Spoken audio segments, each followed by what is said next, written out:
Hey guys, my name is Taya, and today I'm here to talk to you about the Mandela Effect. The Mandela Effect has taken storm, and I decided to contribute to the cause. It's really interested me, and I think it's something that a lot of people can talk about because it involves a lot of our childhood and backgrounds and everything. There's two real ways of looking at the Mandela Effect. The first explanation, and I think the most popular one, it's just false memory. Over time, memories begin to lose scenes and actions, so the human brain begins to make up for those lost memories. This action is known as confabulation. In psychiatry, confabulation is a disturbance of memory defined as a production of fabricated, distorted, or misinterpreted memories about oneself or the world without conscious intention to deceive.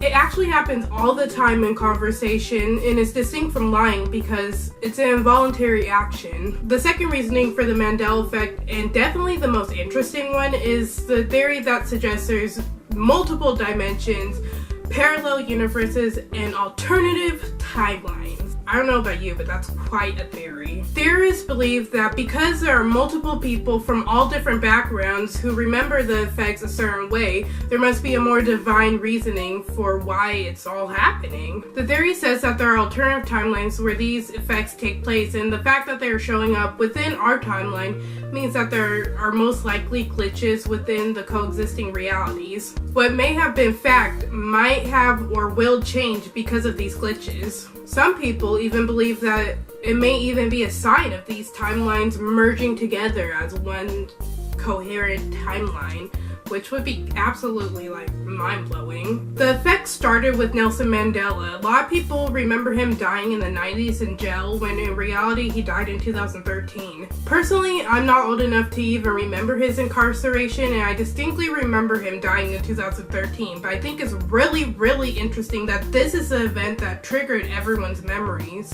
I'm pretty neutral to the whole idea. It may or may not be, but the whole thing reminds me of my favorite episode of Futurama, season 4, episode 15, where they travel to parallel universes. It's a pretty good episode, by the way. I'll leave a link in the description box to where you can watch it. I suggest investing your time in it. It's pretty awesome. In the episode, the characters met with their parallel universe selves, and it was really slight differences, like change in hair color or atmospheric changes. It just really put in perspective to me how something like the Mandela Effect could take place. For quite some time, I found these effects quite interesting, and I've tried to come up with some on my own. So I'm going to share with you 5 Mandela Effects I came up with on my own, and disclaimer, I didn't look these up. These are 100% ones I've come up with and I've noticed, so if they've been said before, I'm sorry, and please feel free to tell me, but I did not copy these from anywhere. Also, if you don't agree or you remember the original content, that's totally fine. Don't attack me over it. Also, I did fact check these because I don't want to be putting out false information. Last thing to mention, I have a gaming channel and I've been neglecting it literally since October of 2016. So I decided I wanted to start recording again. I love gaming. It's my passion. It's my outlet, really. And special announcement, if you go over to my gaming channel, link in the description or probably on the screen somewhere, there will be an episode of Sims 4 uploaded. So if you like The Sims, definitely make sure to check it out. This Sims challenge is really fun, and I think you should check it out, especially if you enjoy Disney, because it's definitely a part of the challenge. And before I give these facts, make sure to give it a like and thumbs up, and tell me if you've noticed any Mandela Effects, because I'd really actually like to know. Okay, the first one, I think this is the best one that I found, because I really don't think anyone could have said this yet or has said it yet. We all remember Scooby Doo iconically saying "ruh-roh" in the show. That was probably the ugliest impression, but you know what I'm saying. This isn't fact. It's never been fact. Scooby Doo has never said "ruh-roh." Scooby Doo says a bunch of mumbo jumbo, but he does not say "ruh-roh."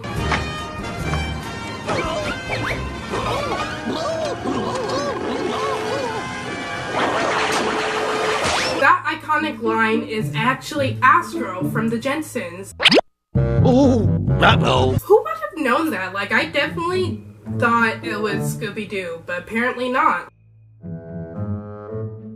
The next one, I think, could have very well just been me who thought this. In fact, I'm pretty sure it was just me who thought this. Remember Taco Bell's slogan, think outside the box?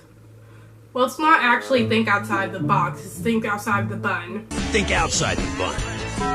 I could have thought this, or multiple people could have thought this, because there's this phrase, think outside the box, but I mean, their slogan is think outside the bun, and we were all wrong. I don't even think that makes sense, because Taco Bell doesn't even serve burgers or anything with buns, so why would it be think outside the bun, right? But no, that's what it is. The next one I noticed, I don't know if it's necessarily a Mandela effect so much as people just not paying attention to detail. But in the story Frankenstein, people seem to think that Frankenstein is the monster when in fact Frankenstein is the doctor. This is just something I've noticed. I actually knew Frankenstein was the doctor because I read the book, but a lot of people don't know that. So it may come as shock to you, but Frankenstein is in fact the doctor, and the monster doesn't even have a name in the book at all. He's just referred to as a monster like the whole time. Fasten your seatbelt is gonna be a bumpy ride. Wrong. That's not the quote. The quote is, fasten your seatbelt is gonna be a bumpy night. Night. Fasten your seatbelts. It's going to be a bumpy night. This quote comes from an old movie called All About Eve, and I was shook when I found it out. Throughout pop culture, it's always quoted as, fasten your seatbelts, it's gonna be a bumpy ride. But that's not the quote. That's not the quote at all. Take her away, Ian. Yeah, take it away, Ernie. It's going to be a bumpy ride. I don't even know why it's gonna be a bumpy night, because that doesn't make any sense. Like, it would make more sense, fasten your seatbelt, it's gonna be a bumpy ride.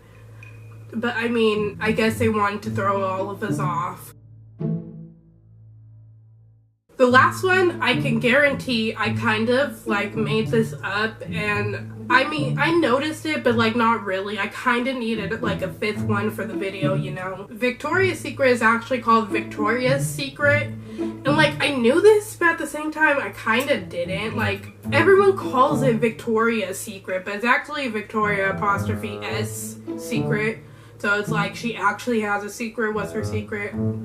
I don't know. I don't know if it's a Mandela effect, because I don't know if people are just saying Victoria's Secret and they know it's Victoria's Secret, or they're saying it because they don't know it's Victoria's Secret. Does that make sense? I'm confusing myself. Either way, I mean, you can disregard this last fact. It's really not as cool as the other ones I found. So there you have it. This is my video on the Mandela effect.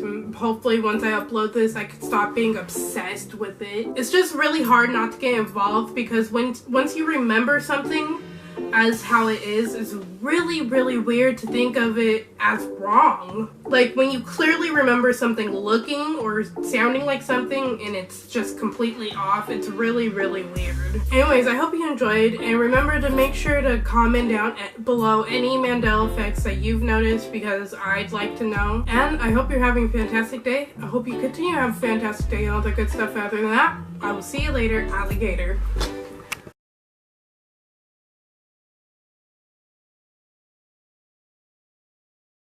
Okay, so those of you who stuck till the end, you're in for a good surprise. We took my cat to the groomers the other day, and guess what? They shaved her. And this is my poor Smokey.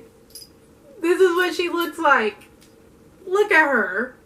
She looked like a big rat. I can't believe they shaved her. Oh my gosh. Look at her. She's so ugly now, but I still love her.